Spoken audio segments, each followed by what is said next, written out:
교육계의 최신 트렌드를 스피디하게 알려드리는 미래교육 인사이트. 우리 미인합시다. 안녕하세요. 저는 교육공학계 셀럽 윤성입니다. 안녕하세요. 저는 교육공학계 크리에이터 장지은입니다. 안녕하세요. 저는 교육공학계 핵인싸 임현진입니다. 안녕하세요. 저는 교육공학계 요정 임지영입니다. 네, 지난주에 이어서 제가 이제 협력이란 무엇인가라는 것을 자꾸 정의하는 소크라테스 같은 시간을 가지고 있는데요. 이번에는 지난 에피소드를 또 한번 이어서 그러면 나한테는 이런 속성, 협력이 한 요런 특징이 있으면 나한테 그건 좋은 협력이다 라는 것을 혹시 정의할 수 있다면 그거를 좀 이야기해보는 시간을 가지려고 합니다. 지난 에피에 이어서 이 에피소드를 보시는 우리 애독자, 애청자 여러분도 애청자 아니셔도 잠깐 일시정지하고 하시고 나는 이런 특징이 있는 협력을 했을 때 일단 기분이 제일 좋았어 라는 거를 한번 생각을 해보시면 좋을 것 같아요. 혹시 간단히 하나씩 공유해 주실 수 있으실까요? 저는 지난 에피에서 저희가 공통되게 지금 우리 이 미래교육 인사이트가 좋은 협력의 예시 중에 하나라고 말씀을 해주셨잖아요. 그래서 우리의 모습을 비춰봤을 때 저는 이런 측면이 도움이 된다라고 생각을 한 게 뭐냐면 적당한 동질성과 적당한 이질성인 것 같아요. 그러니까 저희 넷을 보면 사실 굉장히 서로가 강점이 다 다르잖아요, 넷 다. 그런데 사실 우리가 어느 정도는 공통된 언어를 쓰잖아요. 같은 분야에서. 그래서 이런 좀 적당한 동질성과 그 적당한 이질성이 균형이 맞을 때 좋은 협력이 일어나지 않았나? 이런 생각이 들었어요. 적당이라는 게 어렵기는 하지만 어렵죠. 일단은 동질성과 이질성이 다 필요하다라는 거는 저도 동의를 합니다. 다른 분들도 혹시 그런 게 있으실까요? 저는 그 지난번 에피에도 말했듯이 좀 되게 마음이 아팠던, 개인적으로 마음의 빛처럼 남아있던 협력의 경험이 있기 때문에 그거에 그 반추해보면 그동안 고마웠고 다시 보지 말자 이런 협력이 아니라 그동안 고마웠고 다시 또 보자 라는 마음이 드는 그런 같이 일하고 싶은 사람이 될 수 있는 그런 협력이면 참 좋겠다라는 생각을 합니다. 저랑 되게 비슷해요. 그러니까 제가 최근에 이런 얘기를 한 적이 있어요. 팀원들한테 되게 일을 잘하는데 다시 일하고 싶지 않은 사람이 있어요. 진짜 신기해요. 진짜 똑똑하고 똑부러지고 파릿파릿하게 일 잘하는데 별로 다음에 얘랑 같이 일 안 하고 싶어. 이런 마음이 드는 사람이 있어요. 이게 좋은 협력을 사실 못한 정확한 사례인 것 같아요. 그러니까 그 사람이랑 일을 해서 좋은 성과가 나더라도 그 사람이랑 일하는 게 즐겁지 않다는 소리잖아요. 그런데 어떤 사람은 조금 성과가 떨어지고 뭐 되게 막 똑똑하거나 막 되게 막 우리의 성과를 막 엄청 올려주거나 그런 사람이 아니어도 이 사람이랑 다음에 또 같이 일하고 싶다. 또 이 팀이랑 또 다른 일 하고 싶고 이 팀이랑 계속 일하고 싶다. 이런 마음이 드는 경우들이 있어요. 근데 그게 참 좋은 협력을 한 사례인 것 같아요. 그런 거는 사실 아까 전에 우리 그 전 에피에서 다루었던 것처럼 심지어 결과가 우리의 기대치나 우리가 정한 성공 지표를 만족시키지 못했음에도 불구하고 우리 다음에 이렇게 한번 더 잘해보자. 우리 다음에 그렇다면 이거를 해보자. 라는 또 다른 막 지표를 정하고 또 다른 목표를 정하고 또 같이 일할 일을 도모하게 되고 이런 일이 참 좋은 협력의 사례가 아닐까 생각이 듭니다. 저는 궁금해졌어요. 지금 두 분 말씀하신 거는 제가 듣기에는 결과의 느낌이라는 생각이 들거든요. 그러면 어떨 때, 어떤 조건이 됐을 때 그렇게 다시 하고 싶은 사람인지, 아니면 어떤 게 됐길래 그 이전의 거가 더 궁금해지는 것 같아요. 아, 근데 그거는, 그러니까 이런 것 같아요. 만약에, 그건 사람에 대한 평가를 하게 되는 거잖아요. 그러니까 그 개개인에 대한 평가를. 근데 그 개개인에 대한 평가를 떠나서 팀이 있으면 그 팀 중에 누군가는 막 진짜 열정적으로 열심히 할 수도 있고, 누군가는 덜 열심히 할 수도 있고, 그런데 그냥 이 팀이 함께 같이 돌아가면서 막 시너지를 일으키고, 누군가가 덜 열정적이더라도 더 열정적인 사람이 그 덜 열정적인 사람을 보완해 주기도 하고, 막 서로 덜 열정적인 사람을 막 비난하거나 막 이렇게 하면서 그 갈등이 막 이렇게 휩싸여서 우리가 더 잘해보자가 아니라 서로 막 갈등만 심화되고 그냥 그 상태로 그냥 갈등만 쌓인 상태로 그거를 그냥 묵히면서 가지 않고 이거를 계속 해결해 나가고 이런 노력들을 팀 자체가 합이 맞으면 계속 서로서로 하면서 사이클이 돌면서 모든 프로젝트가 아무 갈등 없이 갈 수는 없잖아요. 그러니까 그 모든 갈등과 위기와 이런 것들을 이 팀원 한 명 한 명의 구성원들이 서로 보완해 주고 협력하면서 계속 이겨나가고 그래서 더 좋은 일을 해 보고 싶고 또 다른 일을 계획해 보고 싶고 실패했다면 왜 실패했는지를 다 같이 발견해 나가서 그걸 이겨나가고 싶고 이런 사이클이 도는 그 좋은 협력의 그림이 그려지는 순간이 있는 것 같아요. 저는 있는 것 같아요. 그 경험을 제가 해본 것 같아요. 네, 제가 좋은 협력을 정의하는 속성이 무엇일까요? 라는 질문을 딱 했을 때 바로 지금 말씀하신 딱 그 얘기를 하고 싶어서 이 얘기를 꺼냈던 거였어요. 근데 이제 좋은 협력, 제가 이제 이전 에피에서는 이렇다고 해서 무조건 좋은 협력이라고 할 수 없어요. 라고 이야기는 했지만 그래도 좋은 협력이 일어난다라고 했을 때 100%는 아니지만 그래도 이런 공통적인 속성이 많이 나타나더라 정도의 어떤 결론을 도출할 수 있는 몇 가지가 있거든요. 근데 그 중에 하나가 바로 상호 의존성이라는 개념이에요. 이게 상호 의존성이 뭐냐면 우리가 지금 4명이 있잖아요. 이 4명이 이 팀플을 할 때 만약에 이걸 네트워크로 그림을 그려본다고 할게요. 그러니까 점이 4개 있어요. 각 한 사람 한 사람이 다 점이에요. 근데 좋은 협력이 일어날 때는 그게 1 더하기 1 더하기 1 더하기 1이 4를 만들어야 된다라고는 이야기를 아무도 하지 않습니다. 그게 왜냐면 0.2 더하기 4 더하기 0.5 더하기 8이 더했는데 갑자기 100이 되기도 하는 게 좋은 협력이다. 이렇게 얘기를 하거든요. 그러니까 0.2를 하는 사람이 있어도 괜찮아요. 왜냐하면 그 사람은 이 협력의 팀에 적응하는 과정일 수도 있고, 아, 내가 어떻게 하면 이 팀에서 더 잘할 수 있구나를 자꾸 생각하는 과정일 수도 있는 거죠. 근데 다만 중요한 거는 0.2든 4든 8이든 0.5든 어찌되었든 모든 사람이 다 연결되어 있는 게 중요한 굉장히 좋은 협력이라고 얘기를 해. 한 사람이 고립되어 있거나 한 사람만 너무 막 1대 100 막 이런 식으로 한 사람만 너무 두드러지는 게 아니라 그냥 모두가 서로서로 연결되어 있고 이렇게 핑퐁이 이루어지는 협력이 좋은 협력이다라고 이야기를 하고 그게 바로 상호 의존성이라고 이야기를 합니다. 그래서 제가 사실 이 얘기를 왜 하고 싶었냐면 그런 오해들이 있잖아요. 모두가 다 열심히 해야지 좋은 협력인 것 같고 프리라이더가 생기면 나쁜 협력인 것 같고 약간 이렇게 되지만 사실은 절대로 그렇지 않다는 거를 이야기를 하고 싶고요. 여기서 제가 저의 학위 논문을 갑자기 하나 들고 오자면 그런 부분이 있었어요. 나쁜 협력이라고 이야기하긴 그렇지만 별로 좋지 않은 협력이 일어났을 때는 모든 사람이 다 유아적인 대화를 하고 있어요. 내 말만 하고 아무도 듣지 않는. 그런데 정말 좋은 협력, 그러니까 아이디어를 서로서로 쌓아가고 그 아이디어가 정말 좋은 아이디어로 발전하는 그런 협력의 특징을 이렇게 살펴보면 제가 무슨 이야기를 해요. 그러면 성혜님이 그 이야기를 받아서 이야기를 또 해요.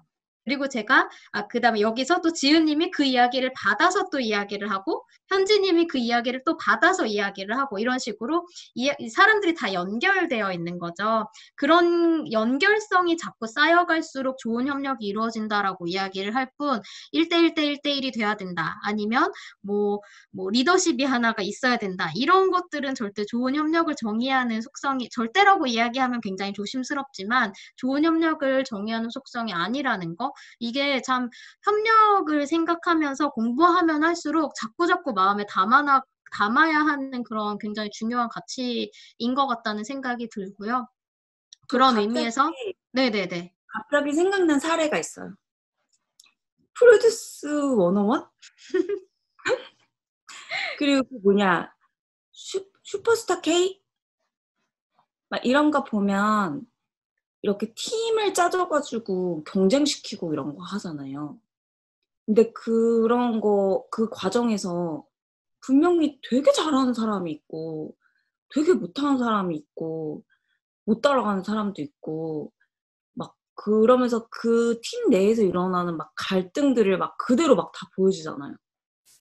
근데 막 진짜 신기하게 사람들이 잘하면서도 못하는 애들을 감싸주는 사람들 되게 좋아하잖아요. 맞아. 맞아. 잘할 수 있어 막 이렇게 하면서 막 끌고 가고 막 어떻게든 막 이렇게 막 끌고 가고 이걸 되게 좋아하잖아요. 근데 그게 시청자들만 좋아하는 게 아니라 모든 사람들이 다 좋아하는 것 같아요. 그런 사람을 조직도 원하는 것 같아요. 되게 그래서 사실은 그 팀 자체가 있을 때 그거를 뭐 그러니까 그런데 또 사람들이 또 되게 신기하게 아까 지금 지영님이 말한 것처럼 막 갑자기 뭐 1대1 대 1이 아니라 막 갑자기 그중에 막 70, 80을 혼자서 다 하려는 사람이 나타나면은 팀원들만 싫어하는 게 아니라 시청자도 다 싫어하잖아요, 그 사람을. 근데 그게 시청자만 다 싫어하는 게 아니라 그냥 조직도 그런 사람 별로 또 의외로 안 좋아하는 것 같아요. 그렇게 막 자기만 드러내려고 하는 사람을 조직에서 그렇게 막 70, 80을 해주면 좋아할 것 같지만 의외로 또 조직도 그런 사람을 그렇게 반가워하지 않고 그 사람이 협력을 잘하고 있다고 생각하지 않는 거죠. 그래서 그게 참 갑자기 예시로 떠올랐네요. 참 그게 좋은 협력의 사례. 그리고 사람들이 생각하는 좋은 협력이란 무엇인지, 사람들이 어떤 인간관계를 좋아하고 지지하는지를 되게 극명하게 보여줬었던 그 프로그램이 아닌가. 네. 그래서 진짜 이렇게 얘기하면 할수록 점점 더 빠져들잖아요. 아, 협력은 어렵지만 계속해서 그냥 계속 어떻게든 꾸준히 시간을 가지고 서로 신뢰를 쌓아가고 이렇게 해야 되는 거구나라는 거를 자꾸 생각을 하게 되는 게 협력이라는 생각이 들고요. 그 다음에 또 다른, 지금 아무도 얘기를 하지 않았지만 제가 굉장히 중요하게, 저만이 아니라 하여튼 연구하는 분들이 중요하게 이야기하는 속성이 하나가 있는데 그게 바로 공유예요.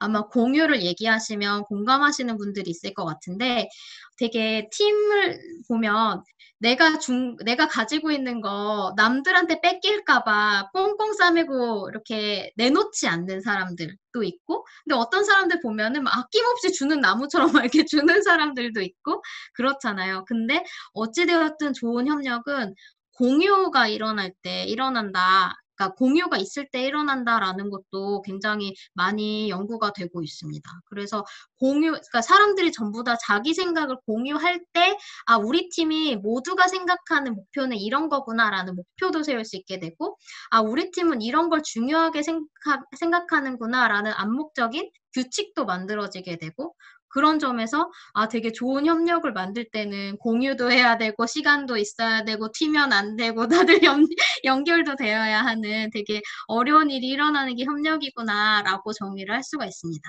그래서 이 학위 논문을 쓰는 분들은 협력 학습을 연구하는 걸 그렇게 좋아하지 않으시더라고요. 어려우니까. 그 생각이 저도 들었어요. 그러니까 제가 아까 오늘 협력에 대해서 이야기를 한다고 해서 그냥 혼자서 여기 녹음하기 전에 협력에 대해서 생각을 해봤는데 죽기 전에 내가 협력을 완벽하게 잘할 수 있을까? 이런 생각이 드는 거예요. 왜냐하면 우리가 늘 인생이 협력인데 늘 진짜 이걸 완벽한 협력을 내가 했다 이런 느낌은 사실 저는 잘 모르겠어요. 그리고 늘 협력을 할 때마다 갈등도 있고 어려움도 있고 그러니까 그래서 죽기 전에 완벽하게 협력을 내가 배웠다고 할 수 있을까? 이런 생각을 잠깐 했었어요. 저도 거기 너무 동의하는 게 제가 이번 에피에서 공유하는 것도 그냥 제가 몇 년 동안 연구를 하고 고민을 한 지금 이 시점에 제가 생각하는 협력에 대해서 공유를 하는 것이지 제가 1년 뒤에 똑같은 생각을 하고 있을 것 같지는 않아요. 솔직히 말해서. 1년 뒤에 만약에 협력을 이야기한다면 다른 얘기를 할 것이고 그럼 1년 뒤에 또 해야자. 1년 뒤에 또 해요. 1년 뒤에 또 소크라테스 타임 가질까요? 또 자꾸 질문하고 대답하고. 네, 하여튼 그렇기 때문에 저도 그 완벽한 협력은 없다라는 데 굉장히 동의를 하고 저도 죽을 때까지 협력을 다 알 수도 없고 완벽한 협력은 못할 것이다라고 지금 생각을 하고 있습니다. 네. 그래서 이렇게 좀 추상적인 이야기를 했던 시간은 여기서 마무리하도록 하고요. 그래서 그런 협력을 배우게 하려고 학교에서는 어떤 협력의 모형들을 적용을 하고 있는지 이런 것들을 좀 더 본격적으로 이야기를 해보려고 하는데요. 오랜 시간을 이야기할 건 아니고 크게 한 구조화 정도를 이제 그런 용어를 사용을 하거든요. 그러니까 많이 구조화되지 않은 조금 자유로운 형태의 협력도 있고 굉장히 많이 구조화되어 있는 절차라던가 이렇게 해야 된다라는 규칙이 굉장히 뚜렷한 협력도 있어요. 그래서 그런 세 가지 대표적인 사례를 이야기해보는 거로 이번 에피소드를 마무리해보려고 합니다. 일단 첫 번째로 가장 추상적인 협력. 이거는 2사람 이상만 있으면 무조건 다 할 수 있는 건데 혹시 대표적인 협력학습 모형 이런 거 생각나시는 거 있나요? 우리가 토론학습은 진짜 많이 하잖아요. 정말 K-12 현장에서도 토론학습은 거의 모든 수업에 선생님들이 넣으시더라고요. 한번 짝이랑 이야기해보세요. 이거는 일단은 다 짝이랑 이야기해보세요 하는 순간 이게 토론학습이 될 수 있거든요. 그래서 정말 다른 사람과 그냥 생각을 공유하도록 하는 것 자체도 협력이 될 수 있고 그 다음에 조금 더 구조화된 형태라고 하면 문제를 몇 명한테 주고 이 문제 같이 풀어봐 라고 하는 것도 일종의 협력 학습이 될 수 있고 마지막으로 가장 구조화된 협력이라고 하면 요즘에 프로젝트 학습 되게 많이 하잖아요. 혹시 우리 미래교육 인사이트 에피소드는 안 다뤘었죠? 프로젝트 기반 학습에 대해서는. 딱 그 주제로 다룬 적은 없죠? 네. 그것도 한번 다루면 정말 좋겠어요. 그러면 혹시 다들 수업에서 팀 프로젝트 학습 같은 거 좀 적용을 해보신 적이 있을 것 같아요. 혹시 어떤 식으로 적용하셨는지 한번 그 경험담을 공유해보는 시간을 가지도록 할까요? 저는 제가 하고 있는 수업에서는 거의 대부분 팀 프로젝트 학습을 적용을 했던 것 같고요. 지금 하고 있는 과목을 예를 들어서 보면 제가 그 학습 환경 설계 과목 하고 있거든요. 그래서 그거는 팀으로 실제 어떤 특정 테마를 정하고 그 테마에 맞는 교육 공간을 설계하는 거예요. 그래서 산출물로 그 도면이라 그럴까? 도면일 수도 있고 아니면은 스케치업 같은 걸로 이제 그 보여주는 그런 시각적인 것이 될 수도 있고 그래서 최종 산출물이 만들어지는 그런 목표를 가지고 하는 수업도 있고요. 그리고 제가 다른 수업에서는 어떤 교육 비즈니스에서의 어떤 비즈니스 모델을 제안하는 거 그런 게 이제 최종 산출물인 경우도 있었고 대부분 한 과목당 하나 정도는 팀 프로젝트 학습을 설계해서 하고 있는 것 같습니다.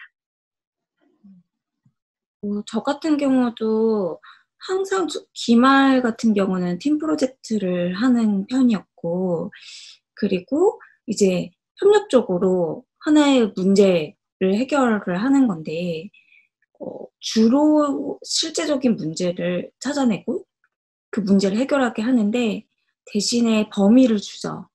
뭐 어떤 문제, 뭐 예를 들어서 뭐 온라인 뭐 학습을 설계를 해라.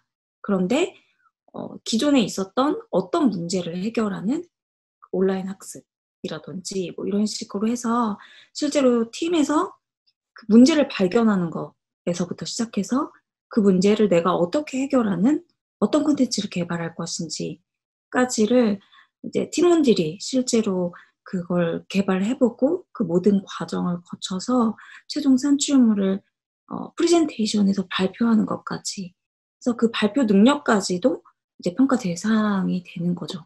그리고 그 발표를 어떻게 팀원들이 만들어 나가고 구성하는지 이런 그 문제를 해결하는 전 과정, 그러니까 개발된 콘텐츠를 평가하는 것이 아니라 그 문제를 해결해 나가는 그 전 과정을 평가하는 것이죠.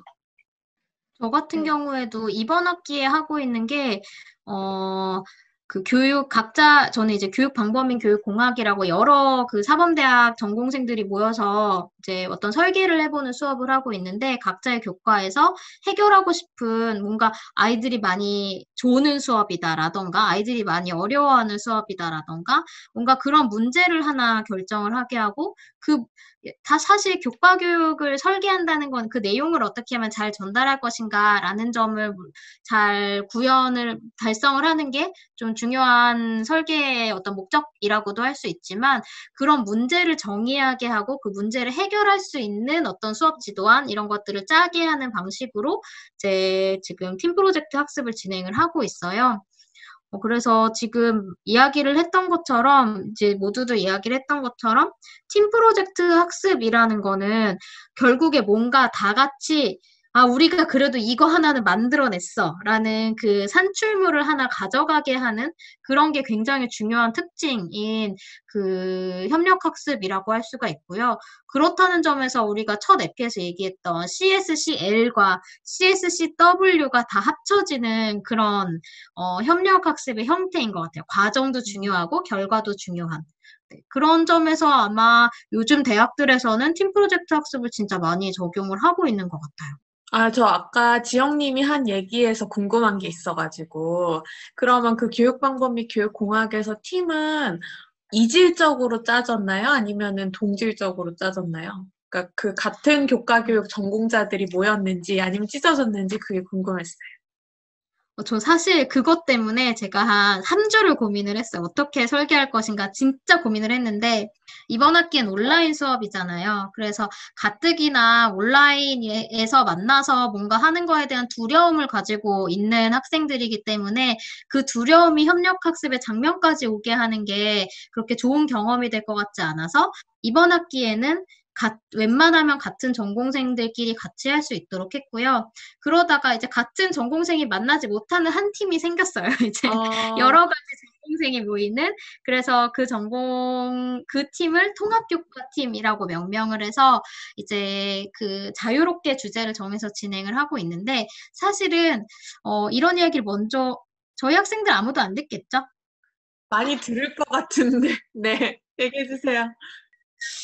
하여튼 그 팀의 산출물을 가장 많이 기대를 하고 있어요. 그래서 저는 그 산출물의 질이 좋든 나쁘든 다양한 관점들이 그 산출물에 분명히 들어갈 거라고 생각을 하고 있기 때문에 그 팀의 산출물을 정말 가장 많이 기대하는 마음으로 기다리고 있습니다.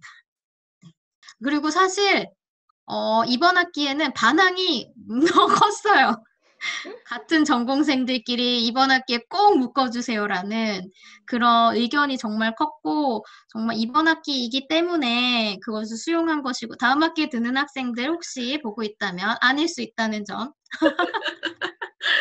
다음 학기 예고하겠습니다. 솔직하게 말하기 있어요?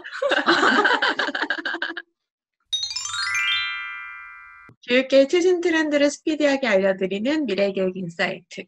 우리 다음에도 미인할까요? 구독 미인! 프로민 하트 미인. 구독과 알림 신청 부탁드립니다.